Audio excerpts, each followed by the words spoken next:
여기 사우디아라비아의 한 철도 컨설팅 회의장에서 유럽과 미국 출신의 전문가들이 한국의 철도 기술에 대해 도무지 납득할 수 없다는 듯 거세게 반발하고 있는데요.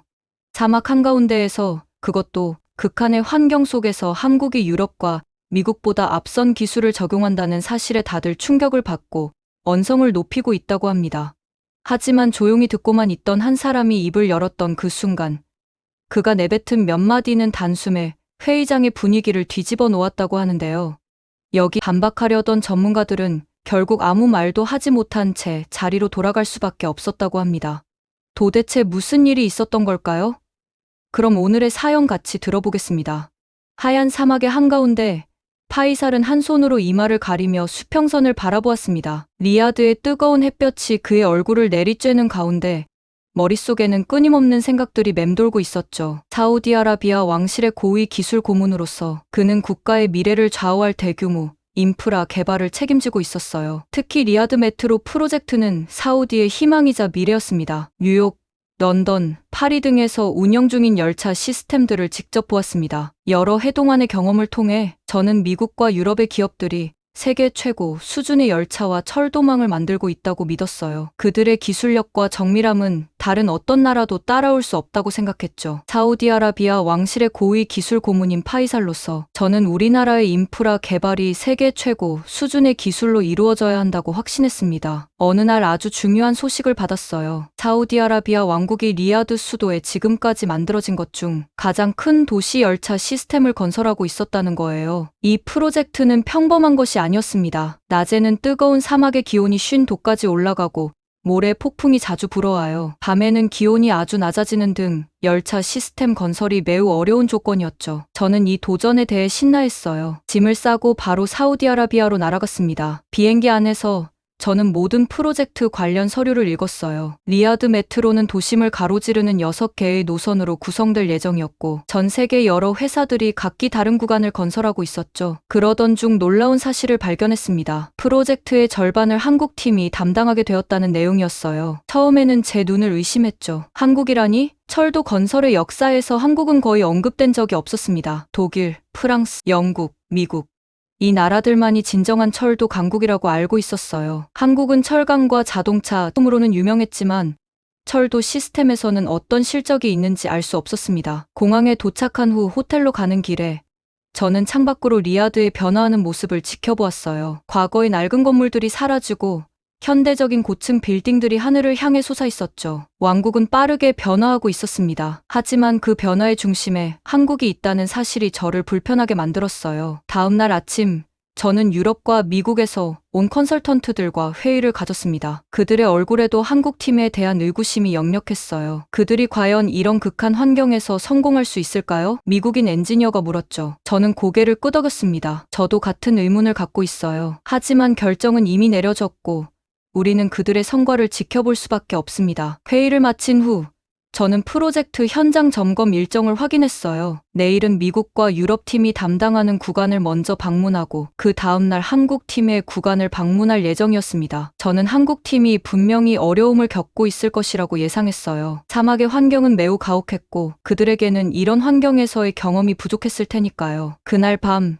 저는 호텔 창문을 통해 리야드의 밤하늘을 바라보았습니다. 별들이 사막 위에 빛나고 있었어요. 내일은 중요한 날이 될 것이고 저는 모든 가능성에 대비해야 했죠. 특히 한국팀이 실패할 경우 그들을 대체할 계획도 준비해야 한다고 생각했습니다. 하지만 마음 한구석에서는 작은 호기심도 자라고 있었어요. 과연 그들은 어떤 모습을 보여줄까? 정말로 사막에서 철도를 건설할 수 있을까? 내일 그 해답을 찾게 될 것입니다. 다음날 아침 저는 일찍 일어나 프로젝트 현장으로 향했습니다. 리야드의 아침은 선선했지만 곧 타오르는 태양이 사막의 모래를 달고 50도가 넘는 기온을 만들어낼 거예요. 차 안에서 저는 다시 한번 계획서를 미국과 유럽 기업들이 맡은 구간은 도심 중심부와 북쪽 지역이었고 한국팀은 남쪽과 동쪽 지역을 담당하고 있었습니다. 파이살님, 곧 미국 팀 구간에 도착합니다. 운전기사가 알려주었어요. 저는 고개를 끄덕이며 창밖을 바라보았습니다. 거대한 크레인들과 건설 장비들이 도로를 따라 늘어서 있었고 작업자들은 이미 분주하게 움직이고 있었어요. 현장에 도착하자 미국 팀의 수석 엔지니어인 마이클이 저를 맞이했습니다. 파이살님, 환영합니다. 저희 구간을 둘러보시죠. 마이클은 자신감에 찬 목소리로 말했어요. 우리는 함께 현장을 돌아보았습니다. 미국 팀은 전통적인 방식으로 철도를 건설하고 있었어요. 튼튼한 기초 공사, 정확한 측량, 그리고 세심한 레일 설치까지 모든 것이 교과서적으로 완벽했죠. 보시다시피 저희는 계획대로 진행하고 있습니다. 약간의 모래 폭풍 문제가 있었지만 잘 대처하고 있어요. 다음으로 우리는 유럽팀의 구간으로 이동했습니다. 그곳에서도 비슷한 광경이 펼쳐졌어요. 프랑스와 독일 엔지니어들이 공동으로 작업하며 정밀한 기술력을 바탕으로 철도를 건설하고 있었죠. 유럽팀의 책임자인 한스는 자랑스럽게 그들의 특수 설계된 레일 연결 시스템을 보여주었습니다. 이 시스템은 온도 변화에 따른 레일의 팽창과 수축을 최소화해요. 사막의 극단적인 기온 차이를 고려한 설계입니다. 한스의 설명을 들으며 저는 깊이 고개를 끄덕였어요. 역시 유럽의 기술력은 믿을 만했습니다. 점심을 먹으면서 저는 마이클과 한스에게 한국 팀에 대한 의견을 물었어요. 그들의 구간은 어떻게 진행되고 있나요? 혹시 알고 계신가요? 두 사람은 서로를 바라보더니 조심스럽게 말했습니다. 솔직히 말해서 저희도 잘 모르겠어요. 그들은 매우 독립적으로 작업하고 있고 정보를 많이 공유하지 않습니다. 하지만 소문에 의하면 마이클은 목소리를 낮추며 말을 이었어요. 그들은 몇 가지 실험적인 방법을 시도하고 있다고 해요. 성공할지는 의문이지만요. 한스도 덧붙였습니다. 철도 건설은 수백 년의 역사를 가진 분야예요. 갑자기 새로운 방법이 나타나서 모든 것을 바꿀 수는 없죠. 특히 이런 극한 환경에서는요. 저는 그들의 말에 동의했어요. 철도 건설은 정교한 예술과 같은 것이었고 오랜 전통과 경험이 필요한 분야였습니다. 한국 팀이 과연 이런 도전을 감당할 수 있을지 의문이었죠. 그날 저녁 호텔로 돌아온 저는 내일 한국 팀의 구간을 방문할 준비를 했습니다. 보고서에 따르면 한국 팀의 책임자는 이정민 박사라는 사람이었어요. 인터넷 검색을 통해 그에 대한 정보를 찾아보았지만 영어로 된 자료는 많지 않았죠. 단지 그가 서울대학교에서 철도공학을 전공했고 몇 개의 혁신적인 프로젝트를 이끌었다는 정도의 정보만 있었습니다. 침대에 누워 저는 내일의 방문에 대해 생각했어요. 한국 팀이 어려움을 겪고 있다면 그들을 어떻게 도울 수 있을까? 아니면 그들이 실패할 경우 다른 팀이 그 구간을 대신 맡을 수 있을까? 여러 가지 시나리오를 머릿속으로 그리며 저는 서서히 잠에 빠져들었습니다. 내일은 분명 중요한 날이 될 것이고 저는 어떤 상황에도 대비해야 했어요. 이튿날 아침 저는 한국팀의 건설 현장으로 향했습니다. 차량이 도시의 외곽으로 나가자 사막의 풍경이 펼쳐졌어요. 모래 언덕들이 끝없이 이어지는 가운데 멀리서 건설 장비들이 보이기 시작했습니다. 저는 마음속으로 어떤 광경을 보게 될지 예상했어요. 아마도 혼란스러운 작업장과 어려움을 겪는 작업자들을 보게 될 것이라 생각했죠. 현장에 도착하자 한 남자가 활짝 웃으며 저를 맞이했습니다. 그는 키가 크지 않았지만 눈빛이 날카롭고 자신감이 넘쳤어요. 안녕하세요. 파이살님, 저는 이정민입니다. 한국팀을 이끌고 있어요. 오늘 방문해 주셔서 감사합니다. 이정민의 자신감 넘치는 태도에 저는 약간 놀랐습니다. 어제 유럽과 미국 팀의 엔지니어들이 한국팀에 대해 이야기했던 것과는 전혀 다른 모습이었어요. 반갑습니다. 이정민 박사님, 건설 현장을 둘러보고 싶습니다. 이정민은 고개를 끄덕였어요. 물론이죠. 저희 작업 방식을 직접 보고 판단하시길 바랍니다. 먼저 관제 센터로 안내해 드릴게요. 우리는 대형 컨테이너를 개조한 건물로 들어갔습니다. 내부는 첨단 기술로 가득 차 있었어요. 커다란 화면들이 벽을 가득 채우고 있었고 여러 명의 엔지니어들이 컴퓨터 앞에서 작업하고 있었죠. 이곳은 저희 스마트 건설 관제 센터입니다. 모든 건설 작업을 이곳에서 모니터링하고 조정해요. 화면 중 하나는 전체 공사 구간의 지도를 보여주고 있었습니다. 각 구간마다 다른 색으로 표시되어 있었고 실시간으로 진행 상황이 업데이트되고 있었어요. 이정민은 지도를 가리키며 설명했습니다. 저희는 인공지능 기반 공정관리 시스템을 사용하고 있어요. 이 시스템은 날씨, 자재 공급, 인력 배치 등을 모두 고려하여 최적의 작업 계획을 수립합니다. 저는 놀라움을 감추지 못했어요. 이런 시스템을 철도 건설에 적용한다는 발상은 들어본 적이 없었습니다. 실제 현장도 보여주실 수 있을까요? 물론이죠. 이정민이 밝게 웃으며 대답했어요. 그는 저를 전기차로 안내했고 우리는 곧 실제 건설 현장으로 향했습니다. 현장에 도착하자 저는 더욱 놀라운 광경을 목격했어요. 거대한 기계들이 자동으로 움직이며 레일을 설치하고 있었습니다. 작업자들은 그저 감독하는 역할만 하고 있을 뿐이었죠. 이것은 저희가 개발한 자동 레일 설치 시스템입니다. 사람의 개입을 최소화하고 정밀도와 속도를 높였어요. 저는 한 발짝 물러서서 전체 작업을 지켜보았습니다. 미국과 유럽팀의 현장과는 완전히 달랐어요. 그곳에서는 많은 작업자들이 직접 레일을 설치하고 있었지만 여기서는 기계가 대부분의 일을 하고 있었죠. 이렇게 하면 작업 속도가 빨라지지만 정밀도는 어떻게 보장하나요? 이정민은 태블릿을 꺼내 저에게 보여주었습니다. 저희 시스템은 밀리미터 단위의 오차도 허용하지 않아요. 실시간으로 레이저 측정을 통해 정확도를 확인하고 필요한 경우 즉시 조정합니다. 실제로 전통적인 방식보다 더 정밀하죠. 그의 말에 반신반의하며 저는 직접 확인해보기로 했어요. 가까이 다가가 설치된 레일을 살펴보았습니다. 놀랍게도 연결 부위는 완벽했고 정렬 상태도 매우 정확했어요. 제가 유럽 현장에서 본 것보다 더 정밀해 보였습니다. 우리는 계속해서 현장을 둘러보았어요. 이정민은 또 다른 혁신적인 시스템을 보여주었습니다. 이것은 모래 폭풍 대응 시스템입니다. 기상 예측 데이터를 바탕으로 모래 폭풍이 예상되면 자동으로 작업 구역을 보호하는 차폐막이 전개돼요. 실제로 원격 조종되는 차폐막이 지상에서 올라오는 모습을 보여주었습니다. 사막의 가혹한 환경을 고려한 설계였어요. 유럽과 미국 팀은 이런 시스템을 갖추고 있지 않았습니다. 그들은 모래 폭풍이 불 때마다 작업을 중단하고 대피해야 했죠. 하루 종일 한국 팀의 현장을 둘러본 후 저는 완전히 다른 시각을 갖게 되었어요. 그들은 단순히 다른 방식으로 철도를 건설하는 것이 아니라 철도 건설의 개념 자체를 재정의하고 있었습니다. 전통적인 방식에 얽매이지 않고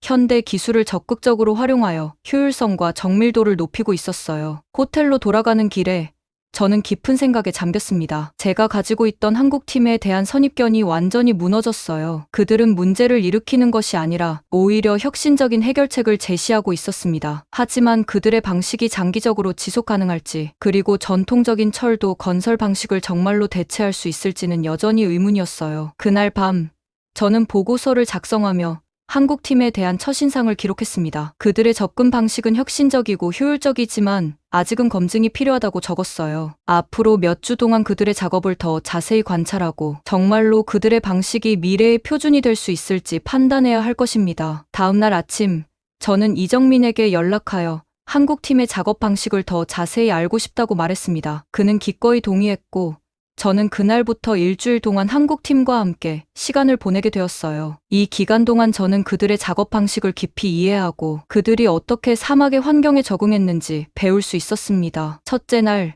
이정민은 저를 기술 개발팀에게 소개했어요. 이들은 한국에서 온 젊은 엔지니어들로 대부분 30대 초반이었습니다. 그들이 보여준 첫 번째 혁신은 로봇을 이용한 자동 레일 설치 시스템이었어요. 이 시스템은 제가 어제 본 거대한 기계의 핵심이었습니다. 레일을 들어 정확한 위치에 놓는 것은 매우 정밀한 작업이에요. 작은 오차도 열차의 안전에 영향을 미칠 수 있죠. 우리 로봇은 레이저 측정과 인공지능을 통해 밀리미터 단위의 정확도로 레일을 설치합니다. 기술팀의 리더인 김민수가 설명했어요. 저는 이 시스템의 작동 원리를 더 자세히 물었습니다. 김민수는 컴퓨터 화면을 통해 시뮬레이션을 보여주었어요. 로봇은 먼저 바닥을 스캔하여 지형을 분석합니다. 그 다음 최적의 설치 경로를 계산하고 자동으로 레일을 배치해요. 이 과정에서 온도 변화로 인한 금속의 팽창과 수축까지 고려합니다. 그날 오후, 저는 실제로 이 시스템이 작동하는 모습을 볼 수 있었어요. 로봇은 무거운 레일을 쉽게 들어 올리고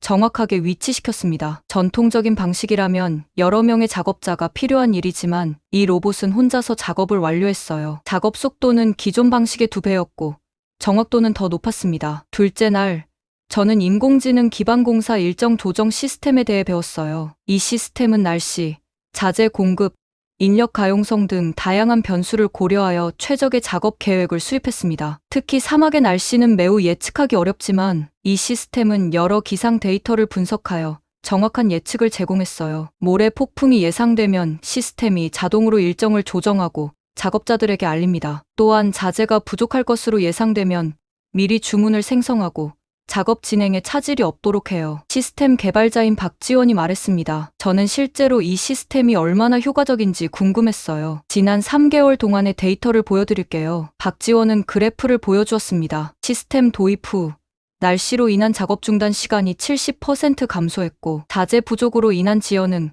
거의 발생하지 않았어요. 셋째 날, 저는 모래 폭풍을 대비한 특수 설비를 더 자세히 살펴보았습니다. 이는 사막에서 작업할 때 가장 큰 문제 중 하나였어요. 갑작스러운 모래 폭풍은 작업을 중단시키고 장비와 이미 설치된 레일에 손상을 줄 수 있었죠. 한국팀은 이 문제를 해결하기 위해 자동 차폐 시스템을 개발했습니다. 이 시스템은 지상에 설치된 특수 실린더에서 높이 올라와 작업 구역을 완전히 덮을 수 있었어요. 차폐막은 가볍지만 강한 재질로 만들어져 있어 강한 바람과 모래를 막을 수 있었습니다. 우리는 이 시스템을 개발하는데 2년이 걸렸어요. 처음에는 많은 실패가 있었지만 지금은 어떤 모래 폭풍에도 견딜 수 있습니다. 설계 책임자인 최연우가 자랑스럽게 말했어요. 넷째 날, 저는 한국팀이 개발한 열관리 시스템을 살펴보았습니다. 사막의 극단적인 온도 변화는 철도 건설의 큰 도전이었어요. 낮에는 50도가 넘는 열기가 금속을 팽창시키고 밤에는 영하로 떨어지는 기온이 수축을 일으켰죠. 우리가 개발한 시스템은 레일 내부에 특수 물질을 삽입하여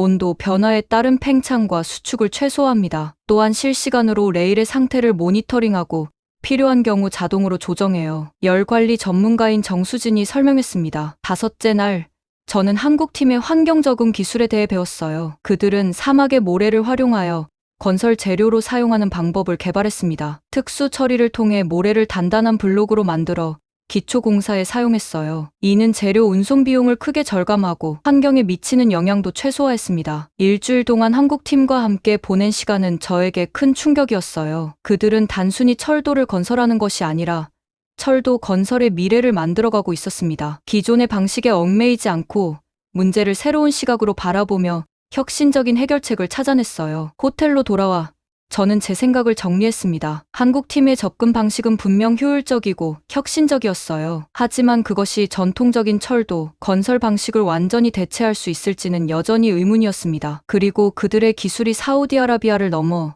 다른 나라에서도 적용 가능할지 궁금했어요. 한국팀과의 일주일이 저에게 깊은 인상을 남겼습니다. 호텔방에서 창밖을 바라보며 저는 제가 가지고 있던 모든 선입견을 제거해야 한다는 것을 깨달았어요. 철도 건설에 대한 제 생각은 너무 전통적이었고 혁신의 가능성을 과소평가했던 것이죠. 하지만 여전히 확신이 서지 않는 부분들이 있었습니다. 한국팀의 접근 방식이 과연 다른 환경에서도 적용 가능할까? 그들의 기술이 장기적으로 안정성을 보장할 수 있을까? 이런 의문을 해결하기 위해 저는 미국과 유럽 전문가들을 초청하여 한국팀의 현장을 함께 방문하기로 했어요. 처음에 그들은 회의적이었습니다. 수백 년간 이어져 온 철도 건설 방식이 갑자기 바뀔 수 있다는 것을 믿지 않았죠. 하지만 그들도 직접 보고 판단할 필요가 있다는 제 의견에 동의했어요. 다음 날, 저는 미국팀의 마이클, 유럽팀의 한스, 그리고 몇몇 다른 엔지니어들과 함께 한국팀의 현장을 방문했습니다. 이정민은 그들을 친절하게 맞이하며 자신감 있게 모든 것을 설명했어요. 처음에 마이클과 한스는 무표정한 얼굴로 듣고 있었지만 점차 그들의 표정이 바뀌기 시작했습니다. 자동 레일 설치 시스템이 작동하는 모습을 본 후 마이클은 입을 열었어요. 이런 정밀도는 정말 인상적입니다. 우리 방식으로는 이 정도의 정확성을 달성하려면 훨씬 더 많은 인력과 시간이 필요하죠. 한스는 여전히 의심스러운 눈빛이었습니다. 하지만 정밀도 외에도 내구성이 중요합니다. 이 시스템이 장기적으로 안정적일까요? 이정민은 미소를 지으며 대답했어요. 좋은 질문입니다. 저희는 이미 한국에서 이 시스템을 3년 동안 테스트했고 기존 방식보다 더 안정적이라는 결과를 얻었습니다. 실제로 정기적인 유지 보수가 필요한 부분이 더 적어요. 점심시간에 우리는 함께 식사를 하며 철도 건설의 미래에 대해 논의했습니다. 초기의 긴장감은 점차 열린 대화로 바뀌었어요. 마이클은 한국팀의 인공지능 기반 일정 관리 시스템에 큰 관심을 보였습니다. 이 시스템은 북미의 혹한기에도 적용할 수 있을까요? 캐나다 북부 지역에서 건설할 때 날씨로 인한 지연이 큰 문제거든요. 물론이죠. 이정민이 대답했어요. 시스템은 학습 능력이 있어서 새로운 환경 데이터를 입력하면 적응할 수 있습니다. 실제로 우리는 시베리아 철도 프로젝트에서도 비슷한 시스템을 사용하고 있어요. 한스도 점차 흥미를 보이기 시작했습니다. 유럽에서는 도시 내 철도 건설이 주변 건물과 기존 인프라에 미치는 영향을 최소화하는 것이 중요해요. 귀하의 시스템이 이런 상황에서도 효과적일까요? 이정민은 태블릿을 꺼내 서울의 지하철 공사 현장 사진을 보여주었습니다. 이곳은 세계에서 가장 복잡한 도시 중 하나이지만 우리의 정밀 제어 시스템 덕분에 주변 건물에 미치는 영향을 최소화할 수 있었어요. 실제로 기존 방식보다 진동과 소음이 50% 이상 감소했습니다. 오후에는 모래 폭풍 대응 시스템의 실제 작동을 볼 수 있었어요. 마침 기상 예보에 따르면 중간 규모의 모래 폭풍이 접근하고 있었습니다. 한국팀은 차폐 시스템을 전개했고 우리는 안전한 관측소에서 그 효과를 지켜보았어요. 폭풍이 몰아치는 동안에도 작업은 계속되었고 장비와 이미 설치된 레일은 완벽하게 보호되었습니다. 이것은 정말 혁명적입니다. 마이클이 감탄했어요. 우리는 모래 폭풍이 올 때마다 작업을 중단하고 대피해야 했어요. 이런 시스템이 있다면 작업 일정을 크게 단축할 수 있을 겁니다. 한스도 동의했습니다. 이 기술은 사막뿐만 아니라 다른 극한 환경에서도 유용할 것 같아요. 북유럽의 폭설이나 지중해 연안의 강한 바람에도 적용할 수 있을 것 같습니다. 며칠 동안의 방문과 토론 끝에 미국과 유럽팀의 태도가 크게 변화했어요. 그들은 한국팀의 접근 방식이 단순히 다른 방법이 아니라 철도 건설의 미래가 될 수 있다는 가능성을 인정하기 시작했습니다. 마이클은 자신의 팀에 일부 기술을 도입하는 것을 고려하겠다고 말했고 한스는 유럽의 연구팀과 협력 가능성을 논의하고 싶다고 제안했어요. 그러나 여전히 모든 의문이 해소된 것은 아니었습니다. 실제 열차가 운행되기 전까지는 이 시스템의 진정한 안정성을 판단하기 어려웠어요. 또한 유지보수와 장기적인 내구성에 대한 의문도 남아있었죠. 한스는 마지막 날 이런 의문을 이정민에게 직접 물었습니다. 이정민은 솔직하게 대답했어요. 모든 새로운 기술에는 위험이 따릅니다. 저희도 그 점을 잘 알고 있어요. 하지만 우리는 모든 가능한 시나리오를 테스트했고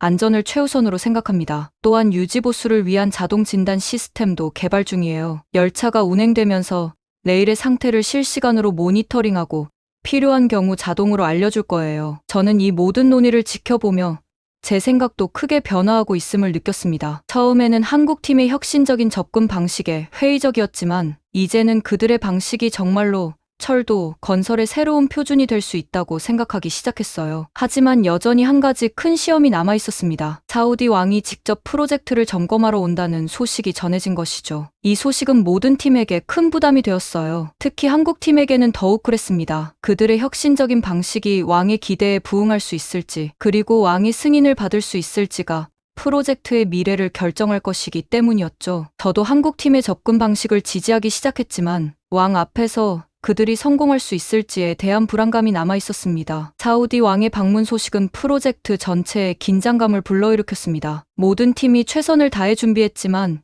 특히 한국팀에게는 큰 도전이었어요. 그들의 혁신적인 접근 방식이 왕의 기대에 부합할지 불확실했기 때문입니다. 방문 일주일 전, 저는 모든 팀의 책임자들과 긴급 회의를 소집했어요. 미국과 유럽팀은 전통적인 방식으로 진행 상황을 보여줄 계획이었습니다. 한국팀의 차례가 되자 이정민은 놀라운 계획을 발표했어요. 우리는 왕께 단순한 건설 현장이 아닌 완성된 시범 구간을 보여드릴 계획입니다. 한 개의 역과 500m의 레일을 완성하여 실제 무인 열차를 운행할 것입니다. 회의실에 침묵이 흘렀어요. 그건 불가능해요. 마이클이 먼저 입을 열었습니다. 방문까지 일주일밖에 남지 않았는데 역을 완성하고 열차까지 운행한다는 건 너무 무리입니다. 한스도 동의했어요. 그리고 만약 문제가 생긴다면 왕 앞에서 실패하는 건 큰 문제가 될 거예요. 저도 걱정이 되었습니다. 이정민, 정말 그렇게 할 수 있을까요? 위험하지 않을까요? 이정민은 자신감 있게 미소 지었어요. 저희는 이미 준비하고 있습니다. 시범 구간의 기초 공사는 완료되었고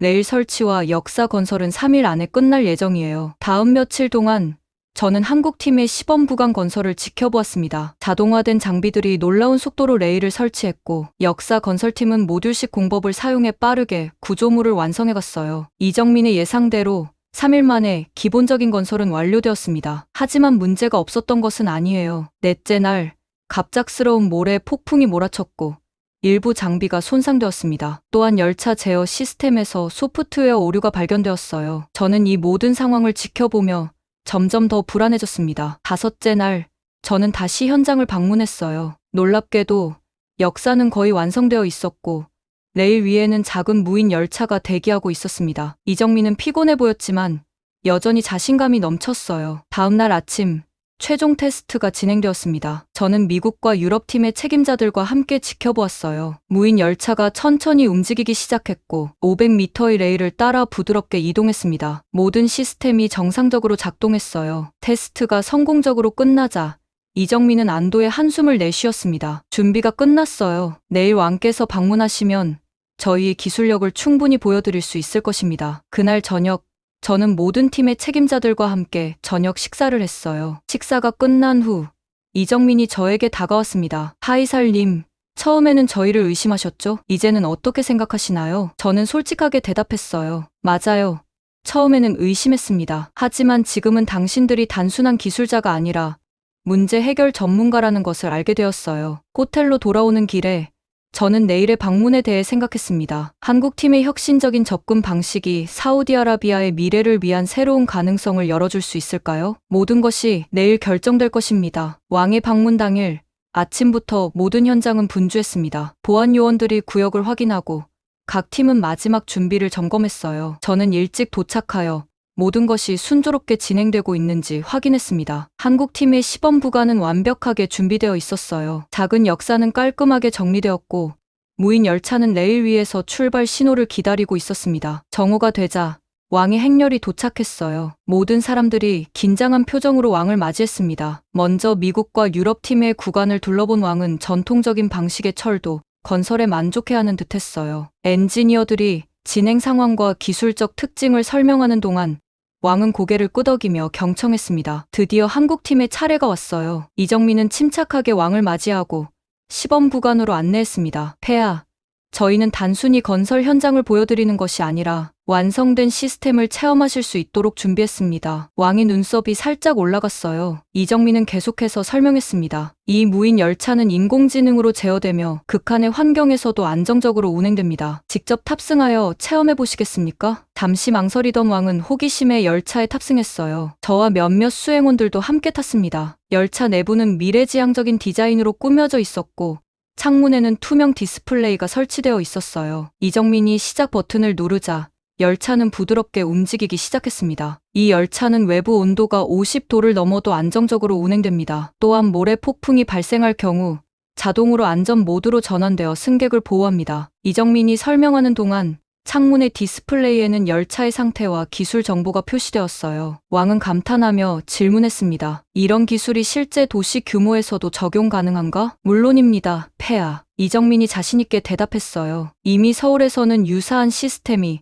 성공적으로 운영되고 있습니다. 리야드의 환경에 맞게 최적화하였고 장기적으로 더 안정적이고 효율적인 운영이 가능합니다. 열차가 시범 구간을 완주하고 원점으로 돌아왔을 때 왕의 표정은 이미 답을 말해주고 있었어요. 그는 만족스러운 미소를 지으며 열차에서 내렸습니다. 인상적이군. 단순한 철도가 아니라 미래의 교통 시스템을 보여주었네. 왕이 말했어요. 이 기술을 리야드 전체에 적용할 가능성을 검토해보게.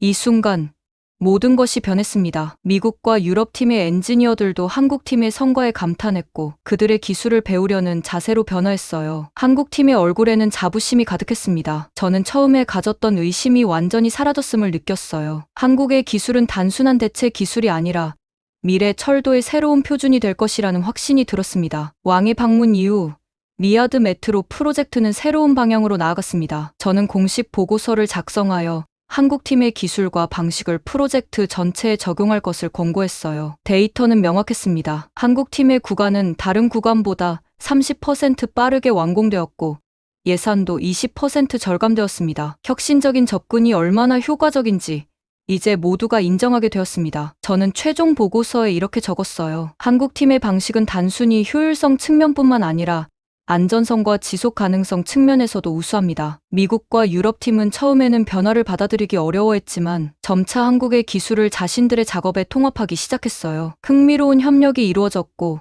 각 팀은 자신들의 강점을 살려 더 나은 시스템을 만들어갔습니다. 마이클과 한스는 이정민과 정기적인 기술 교류 세션을 시작했고 글로벌 철도 산업의 패러다임이 변화하고 있음을 실감했어요. 3년 후 리야드 메트로의 첫 번째 노선이 개통되었습니다. 개통식에서 저는 이정민과 함께 섰어요. 그는 여전히 겸손했지만 눈빛에는 자부심이 가득했습니다. 처음 만났을 때를 기억하세요? 이정민이 물었어요. 당신은 저희를 믿지 않았죠. 저는 웃으며 고개를 끄덕였습니다. 제가 얼마나 편협했는지 이제 알아요. 혁신은 항상 예상치 못한 곳에서 온다는 것을 배웠습니다. 리야드 메트로는 세계적인 성공 사례가 되었어요. 극한의 사막 환경에서 운영되는 첨단 교통 시스템으로 많은 나라들이 이 모델을 연구하기 위해 방문했습니다. 한국팀의 기술은 글로벌 표준이 되어갔고 저는 종종 다른 국가의 기술 고문들에게 조언을 해주곤 했어요. 미래의 철도 기술을 배우고 싶다면 서울을 방문하세요. 이것이 제가 젊은 엔지니어들에게 항상 하는 조언이 되었습니다. 이제 저는 다양한 문화와 접근 방식의 가치를 깊이 이해하게 되었어요. 한 가지 방법만이 옳은 것이 아니라 다양한 관점이 모여 더 나은 해결책을 만들어낸다는 것을 알게 되었습니다. 리야드 메트로는 단순한 교통 시스템이 아니라